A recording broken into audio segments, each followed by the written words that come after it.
Join me right now on Kumite TV is rising one championship featherweight Garry Tonon. What's going on, Garry? What's going on, guys? Happy to be here. Let's talk about 2018. You made your debut. You got 3 finishes in a row. You stayed undefeated. It was a pretty spectacular year for you. Could you pinpoint anything you were not satisfied with from that last year? Man, it's really hard to put things in perspective because I'm coming from a standpoint. If I was just coming from a standpoint of I've never done anything before, and I just jumped into MMA, and I didn't have any jiu-jitsu background, I didn't have any martial arts background, and I had those performances, my perspective would be so different than it is now because I achieved near excellence in a sport beforehand. So like that's similar, or at least integral anyway. So because I did really well in jiu-jitsu before that, my standards for what looks good and what a good performance are so much higher than they really should be for somebody that's just trying to do mixed martial arts for the first time. Yeah, man. I mean, I have things that I wish I did better, but like when I look back in perspective, I think I did about as good as I could have done with the amount of time that I had. I think there's always room for improvement in terms of, maybe I could have maximized my time a little bit better or studied a little bit harder or, did an extra training session here and there, whatever it is. But overall, had I lost those fights with the exact same amount of preparation, I really feel like I would have been able to go to sleep at night thinking that I did pretty much as I could have done to win. Regardless, thankfully I won, but that's kind of how I look at it. Before you made your debut, a year before that, you tapped out Shinya Aoki in Singapore in this one championship cage. Did that experience benefit you going into your MMA debut? It absolutely did. The biggest thing is it was an eye-opener because the cage control that Shinya was able to use and display during that match was very exceptional, and it's definitely something that we played around with leading up to the match and everything, but I wouldn't say I placed like a huge emphasis on the fence wrestling portion, and even just the wrestling being involved, just the fence wrestling being involved as opposed to strikes and everything else that comes with MMA. It posed a lot of problems for me. I was eventually able to submit him, but I think it was greatly beneficial to me because it just went to show me that even in the grappling aspects of mixed martial arts, I have a long way to go. And it was just kind of eye-opening for me and motivating, for me to work a lot harder to study and to train and to make sure that I made up that lost ground. That these guys have been developing for years and years and years. I mean, Shinya's been in the cage for a long time, very experienced athlete. So that's the way that I would say that impacted my MMA career the most. Are there any more grappling matches in the works? Do you see anybody you could step in there with and just grapple with, in the cage? I mean, I definitely would. I know that one's open to that idea. They haven't shot any names out to me yet as far as somebody that they were interested in. There's definitely guys in the grappling world, and there's more and more of them, coming up every day. The grappling world is shifting. It's crazy. I've been out for, I don't know, a little over a year maybe, and I see all these different, new names popping up here and there that are doing really well. So, not only are there guys that I used to want to compete against that I would love to compete against in grappling still, but there's some new guys too out there. But the main thing is I want it to be whoever it is that I get step into a cage and grapple the next time. I just want it to be something of note, whether it's another, really accomplished mixed martial artist that I get in there with, like somebody like Shinya, who's also an incredible grappler. I don't want to take that away from him either. But, obviously mainly I would say mixed martial artist, or whether it be, somebody who's incredibly exceptional at grappling, whether it be my weight class, another weight class. I really, if I'm going to get back in there, I just want it to be something exceptional for the fans and for my own legacy.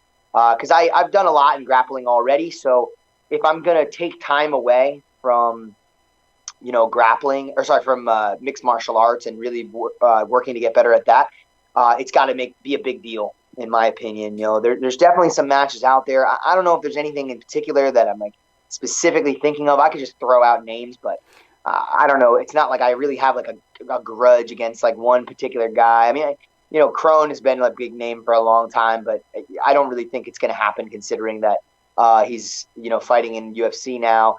I suppose a match could happen in an outside organization that wasn't affiliated with UFC or one maybe. I don't know, but I doubt it because he's been avoiding that match for years, I think. Which to his credit, I mean, he beat me, so he doesn't have any obligation to have to fight. Forget it. We'll see each other one day if he continues to be in MMA, I'm sure. So, what are your thoughts of the new wave of grapplers transitioning over to MMA? Like Dylan Danis, your teammate Gordon Ryan, Crone Gracie. Sure. What do you when you watch these guys out there? What are your thoughts? Are you just like cheering for them because you are one of them? Yeah. For overall, yes. Overall, I don't wish that any of them, do poorly. Even the ones that I've had past grudges with, you could say, in the grappling world, because like you said, we do come from similar backgrounds. So, I mean, I'm very passionate about grappling. I mean, I did it for over 10 years, and for anybody to be able to succeed with some level of grappling always makes me excited. Whether it's somebody in a mixed martial arts environment, whether I see a news report of somebody defending against a bully because of that, or defending against somebody who's trying to rob somebody, whatever. I mean, it's always just kind of a cool thing because it's something I've dedicated my life to, and it makes it seem more valuable when somebody's able to use it effectively. But what I will say is that what's going to become incredibly important for those guys, as well as the rest of the jiu-jitsu athletes that are coming up that would be interested in transferring to mixed martial arts, there's going to be a lot of skills that they need to develop in addition to their grappling. And I'm not even necessarily saying like they could go in with a Damian Maia mentality and just essentially try to grapple their way to victory, which is fine. But even Damian Maia has adapted himself to the mixed martial arts world. It's not like he just goes in there and uses like an IBJJF jiu-jitsu game when he's fighting these guys. Like he has a sense of what he wants to do in that ring. For instance, I'll just give you an example since we're talking about Damian. He does a really good job putting people against the fence and putting them down from there. And that skill in and of itself, like I talked about with cage control with Shinya when I was speaking before, that's just a huge piece of the puzzle that very few grapplers would have developed because they aren't fighting in a cage or against a wall or anything like that. Whether they're wrestlers, jiu-jitsu guys, whatever, it doesn't make a difference. It's just something that needs to be well researched by their coaches or by themselves and practice meticulously because it's just such a different piece of the puzzle. There are other things I could mention as well, but that would be my main concerns about these guys because I do in general want to see most of the guys coming from a grappling background succeed. But that's kind of my worry is like, are they going to just go in there with the mindset like, I'm just going to submit everybody, I'm really good at grappling? Or are these guys really going to adapt to that MMA environment? And only time will tell, just like there's a learning curve for me and I've been steadily progressing in my last few fights. I'm sure the same thing will happen with those guys, and we'll see, just how much they're working on those other skills. But as of right now, they haven't had too many fights, so it's kind of hard to tell. Outside of yourself, who do you see having the most potential in mixed martial arts? Crone, I would say. The main reason I say Crone, and then if I was going to put out of the people you mentioned, I would say Crone and Dylan. I think Crone probably a slight edge. It's hard to say. I haven't grappled Crone in a long time, but just opinion based because I haven't really seen. But I believe that he just has a better ability to submit people. But I also believe Dylan has an ability to submit people. So I think that they'll be able to take that a certain distance. They're going to get in the cage with a lot of guys and find a way to get to that submission, or at least have the potential to do so.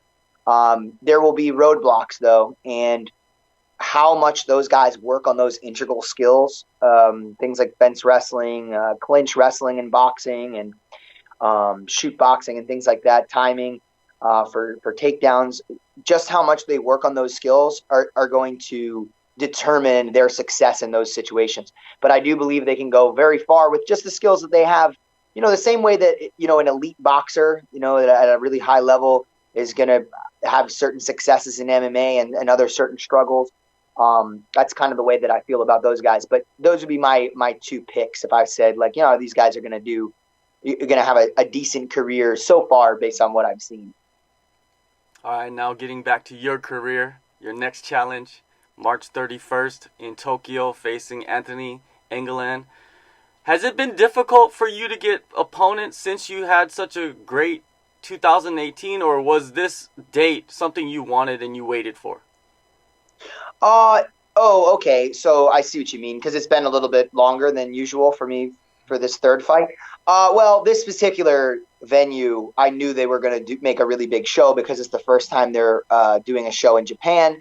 I knew that I had always, dreamed of being able to compete or fight in Japan, and that really meant something to me. But I also know it means something to the organization, and they just signed like a lot of really big name guys too that I knew were going to be there. So, yeah, I was definitely holding out for this show since my last fight. The only reason I didn't take a fight in between was just to make sure that I would be healthy for this show.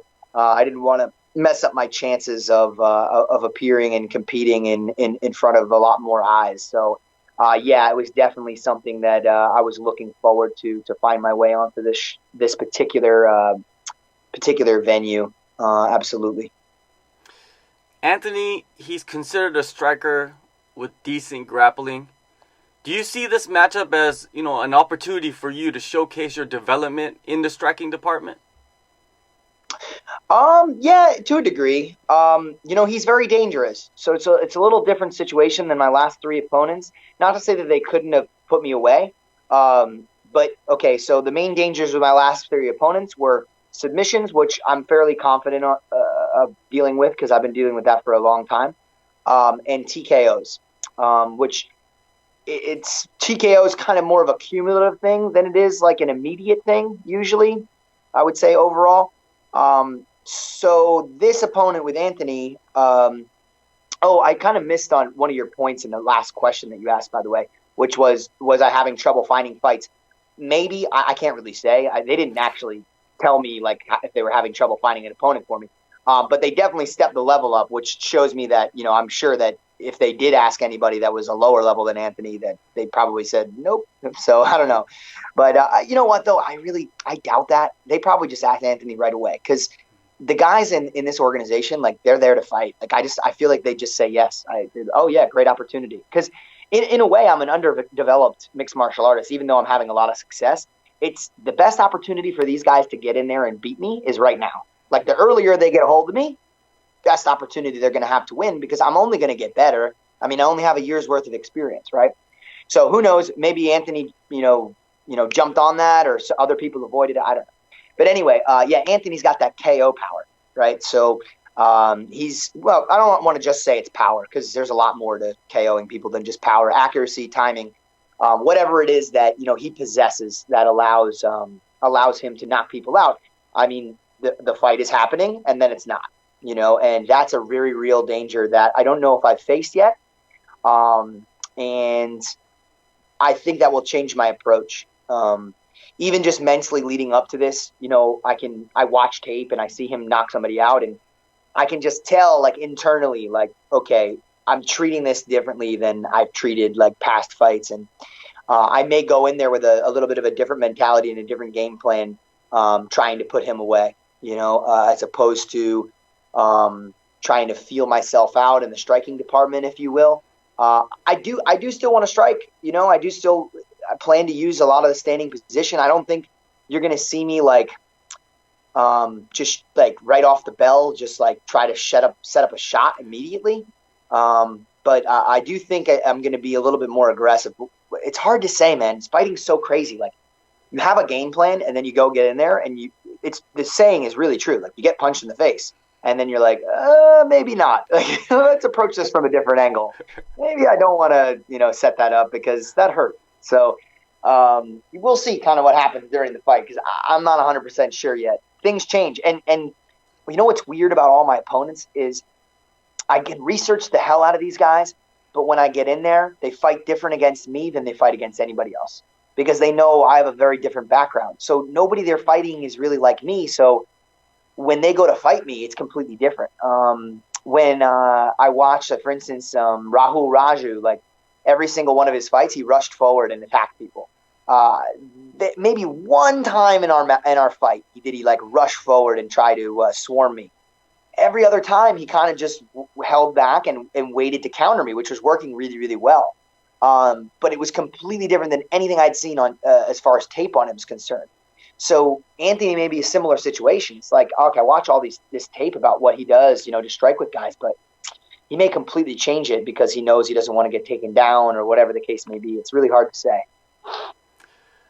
Many describe your striking style as unorthodox. Who are you learning from? Mostly just so I guess it's hard to explain. As far as who is structuring my learning, and he does teach me certain aspects, I would say John. But it's almost like the way that I would put it is my main teachers are guys that have done different aspects of the sport at a high level, for many years. So basically I say that, my real teachers are almost the people that I'm watching tape of in a sense. Like John absolutely structures everything, and he'll be like, listen, your left hook is garbage. You got to watch fighter A, B, C, and D, and we got to work on that, and then, if I really can't piece it together, he'll be like, here's something that'll help. So John has a good, mind for it and everything, but I think like together he watches all my sparring sessions and he kind of sees like, all righty, this is what you're lacking in. And then let's try to learn from the best guys in the world. Let's try to take these guys as example. All right. George St. Pierre used, this particular takedown setup in this fight. It worked really well for him. I think it would help improve your game. Why don't you watch it a little bit and then let's drill it. Then let's do it. So in a sense, like John is my only striking coach, really. Leading up to this fight, I have worked a little bit with the Muay Thai room downstairs at Renzo Gracie Academy as well. There's a lot of good guys there, mostly just to get guys to kick me, more so than anything else.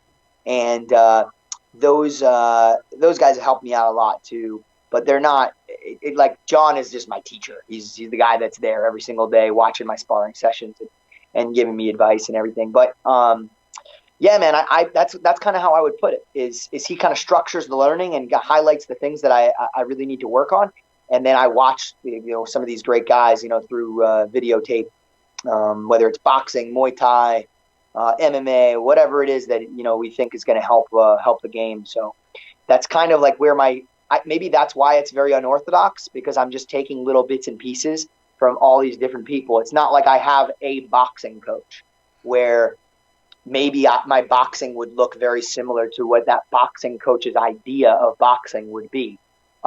Instead, I have, John, who will point me a bunch of different directions. Oh, you're going to study Lomachenko for this. You're going to study, Andre Ward for this, trying to think like Tyson for this. And so everything it's just different. It's when you try to combine little bits and pieces from a whole shit ton of different fighters, it's kind of like when it all comes out, it's going to look a little weird, I think, because I would imagine it would be something that most people hadn't seen before, because it's a mixture of things as opposed to one set strategy, that one person has. Wow, that's incredible, because John, he is known to be a wizard on the ground, and to have him dissect your striking. Do you guys sit there and watch your previous fights and he just sits there and just pinpoints certain things that you need to fix and adjust and maybe, advance? Sometimes he does it, and then other times I bring it to him. I'll be like, John, I just watched one of my previous fights and this looks horrendous. Like I remember in my third fight, one of the worst things that I did was I committed with the rear hand, which was good. It wasn't a bad thing to do. Tyson does it well. And I was throwing a lot of shifting rear hands. But the moment I stopped the shifting rear hand, I would just stand there. I put my hands up, but I mean, we're in 4-ounce MMA gloves. So putting your hands up is just not quite enough. I should have immediately after all of those right hands that I tried to land, when I missed or made contact, which I don't even think I made contact, which is another problem, but hey, I don't, you can miss some punches, but afterwards you got to keep yourself safe. So one of the biggest things I brought to John, I was like, yeah, man, I don't think this is good. Like, we got to come up with an answer. And, he helped me solve that problem. Just bringing things back to what you were talking about before with, John being a wizard on the ground. Well, the funny thing is like, I think people have just forgotten the fact that John's coached a bunch of really successful mixed martial artists before he got involved in grappling really to a high level at all. Like, he was coaching, George St. Pierre, Chris Weidman, Rory McDonald, like all these guys. He was a big part of their mixed martial arts camps. Sure, like, was he on the leaning towards the grappling side of things? Yes. But it's kind of hard to get involved with coaching someone in mixed martial arts without getting a good understanding of mixed martial arts. Like, he would be a terrible coach if he was like, yeah, George, I'm going to help you with your grappling, but I'm not really going to watch any mixed martial arts. I'm not going to study it at all. Like, I'm just going to give you the same grappling advice that I would give one of my grappling students. I don't think that would have worked. So he really dedicated. When John says he's going to do something, he's going to accomplish a task, he's going to be very thorough. You see that with the DVDs that he puts out. Like, they're like twice, 3 times as long as the average person's, DVD. Very thorough, very, very much explaining every little different thing that he does. So if John's like, all right, I'm going to coach George St. Pierre to victory, he's not just going to throw a few techniques at him. Like, he's going to dissect his opponent. He's going to, watch some of George's previous fights, some of the opponents. Like, there's a lot that goes into that. So he's got a wealth of knowledge in mixed martial arts as well as jiu-jitsu. And I think a lot of people kind of forget that when they're asking me about, where I get my striking abilities. You go to Tokyo, you get past Anthony. Would you still consider yourself a prospect or a contender at that point? Good question. Well, it's hard to say. They haven't had a direct conversation with me, one championship, about having a belt, competing for a belt. The only thing I've seen, which actually literally just came out today, was some of their PR team posted something that said, like, when do you guys think Gary's going to get a shot at, the belt or something like that? So that's the first inkling that I've seen that they were even interested in that idea yet. So what that tells me is, I don't know if that would be next fight they're interested in it, or 2 fights, but I would say somewhere around 3 more fights or so. I think it's going to get to the point where, kind of like similar situation to what you said, where you're going to have a struggle finding opponents. Even if they didn't have a problem finding an opponent and they're like, hey, so-and-so, you're going to fight Garry, and they'd say yes. I think they would want to try to continue to put me up against higher and higher level competition. And I think at a certain point, they're going to reach a ceiling without giving me the champion to fight, right? Like, at a certain point, they're going to have to do that. And I don't know if they're going to if there's more than 3 guys or so that are going to fit that I don't know, that requirement, if you will. I think at a certain point they're going to run out of guys, and they're going to be like, all right, well, gotta give this guy a shot. I don't know if winning this fight does that for me or not. It's hard to say.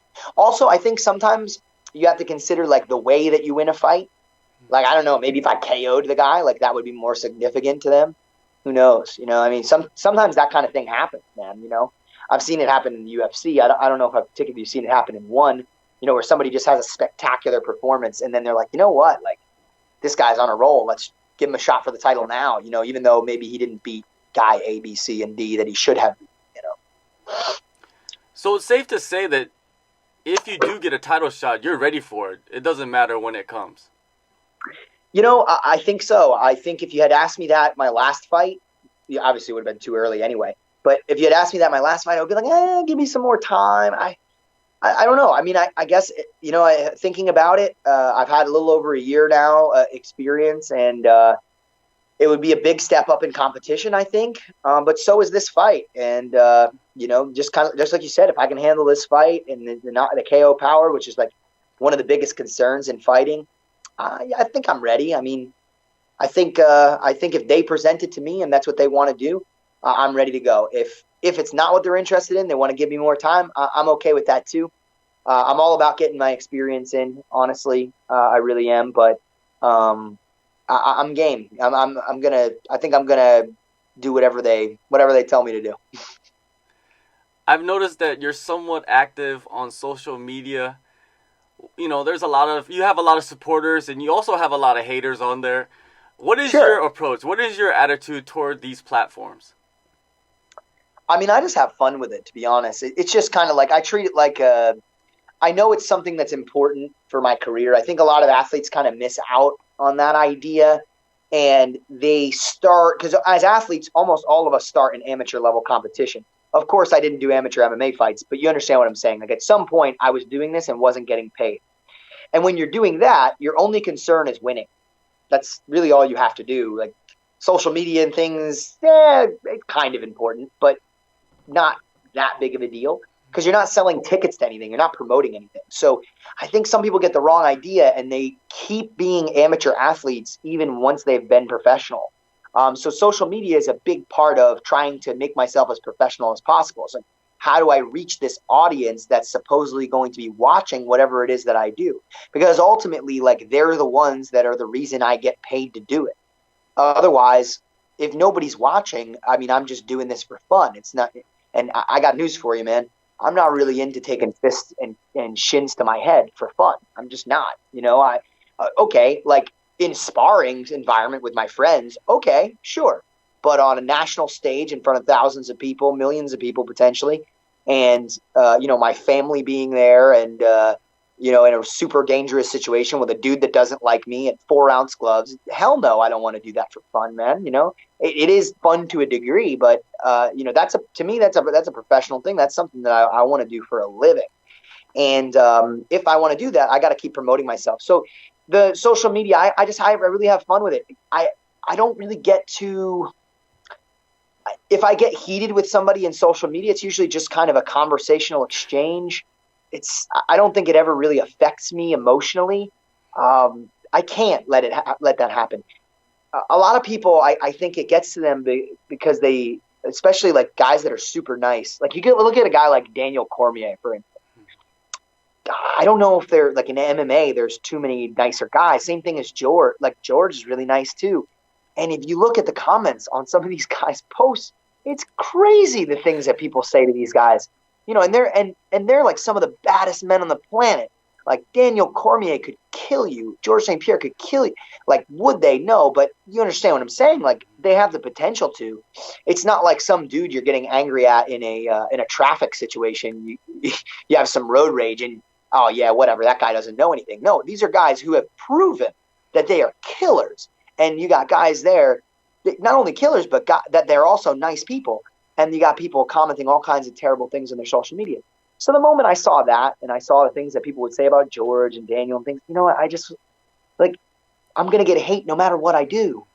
Whether I'm a nice guy, whether I'm a bad guy, I'm just going to be me, really. Not just me, though. Me plus 10 to 15%. Because I think that's also very important. When it comes to promoting yourself and things like that, is something that's missing from some people. Be yourself, but you want to be a little larger than life, because I think that by doing that, it gives people something to watch, right? Like, for instance, when you watch a drama on television or in the movie theaters, it's very rarely aligns perfectly with what would happen in real life. Like, it's often way more dramatic. Like, in a course of 30 minutes, someone's, dad dies, then their girlfriend breaks up with them, then they get back together, then they, get something stolen. And it's just things that just don't usually, quite happen that way in real life, in real time, that in that kind of succession. Because it's made for people to want to watch. You want to see something that you don't really see every single day.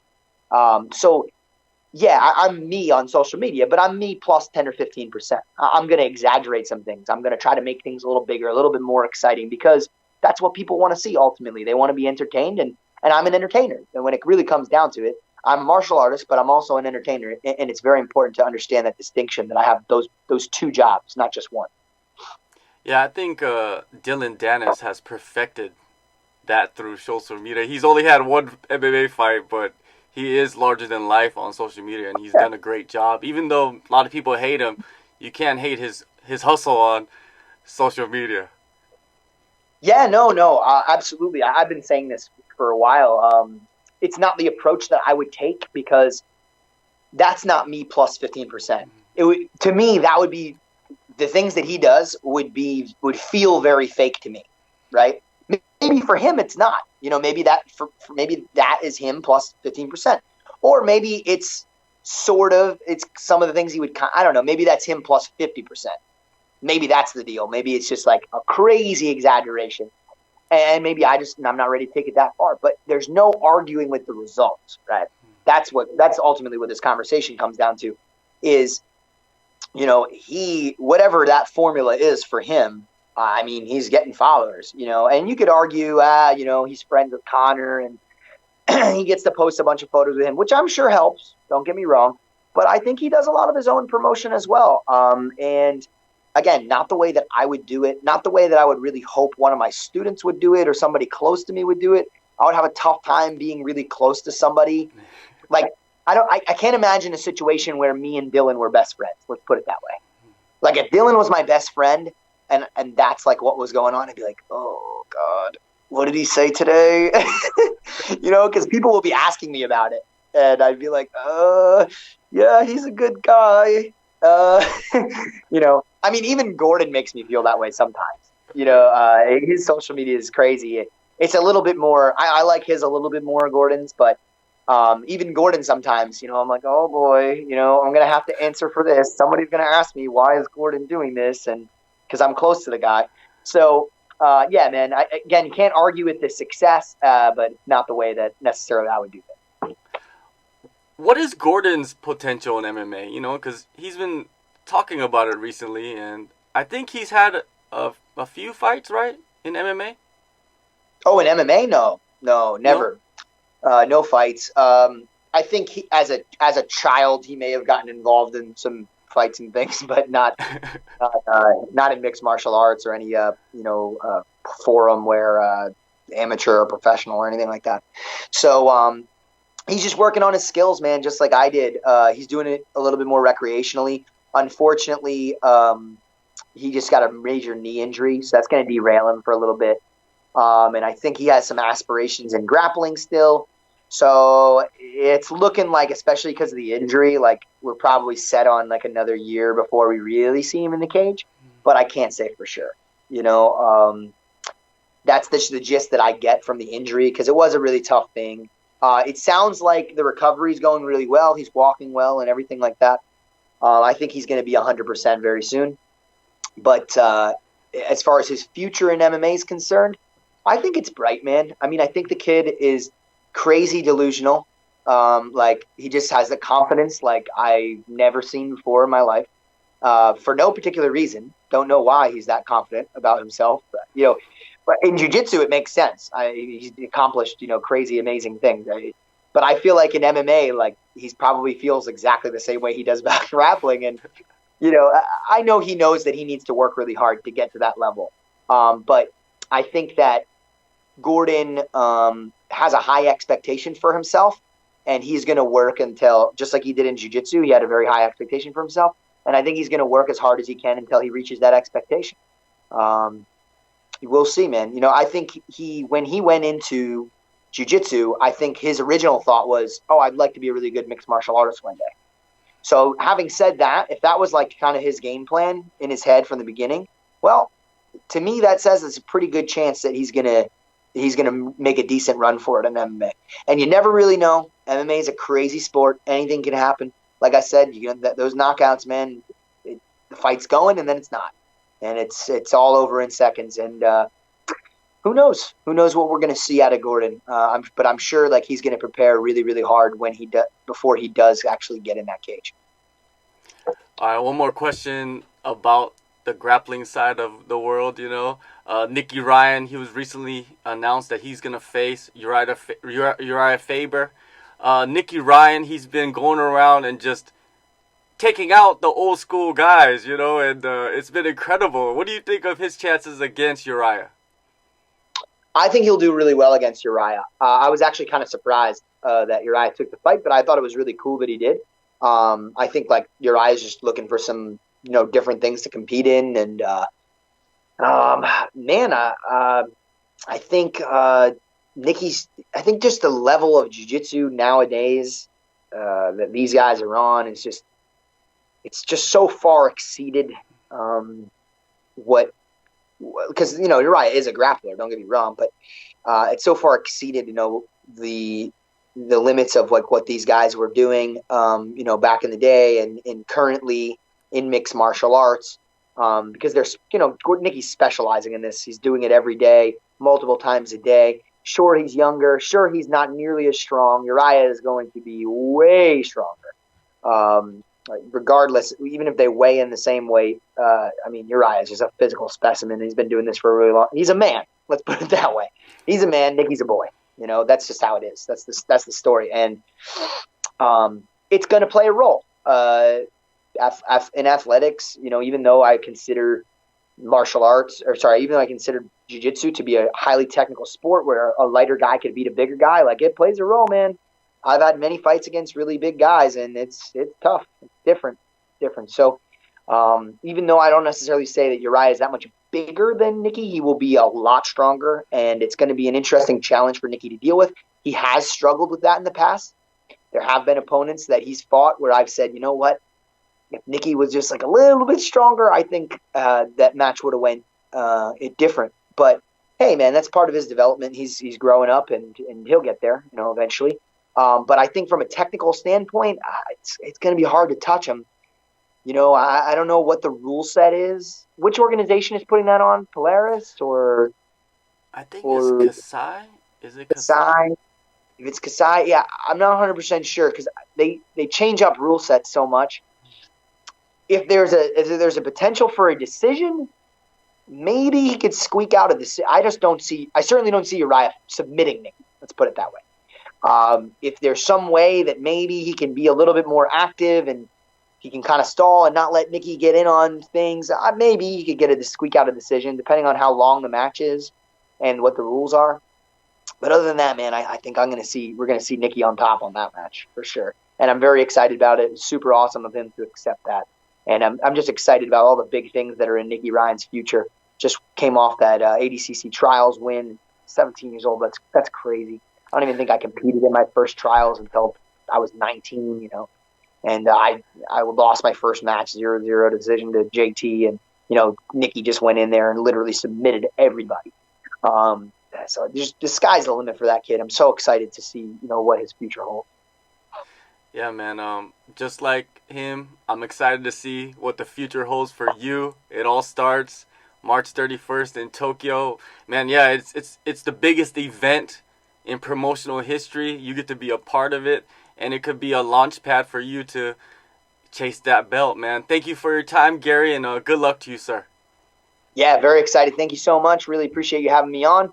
All right, I'll see you later. Thanks so much.